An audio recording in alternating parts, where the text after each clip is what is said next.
Aujourd'hui, le ton est monté d'un cran dans les rangs des salariés du CESAD, le service d'éducation spécialisé et de soins à domicile. Ce matin, beaucoup d'entre eux, sous la bannière de l'UTAS-UGTG, étaient mobilisés à Arnouville, devant l'antenne bémarossienne de la structure, pour dénoncer des relations extrêmement difficiles avec leur direction. Sur le quotidien, c'est des méthodes d'intimidation, comme là, en fait, recevoir ce genre de courrier-là, au lieu de nous apporter des réponses.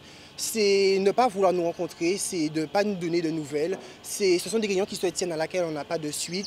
C'est en fait briller par leur absence, c'est faire durer la situation justement pour pourrir sur le long terme. Mais ce sont des courriers reçus hier par chaque salarié qui ont véritablement mis le feu aux poudres. Aujourd'hui, on va dire que c'est une suite de la première mobilisation que nous avons déjà menée, cette journée d'action et de mobilisation, pour faire entendre au conseil d'administration que nous attendons des réponses quant à nos doléances. Aujourd'hui, au lieu effectivement de nous apporter des éléments de réponse à nos revendications, on reçoit chacun un courrier nous menaçant en fait sur le rupture de contrat de travail en fait, si on n'assure pas nos obligations avec les prises en charge des usagers.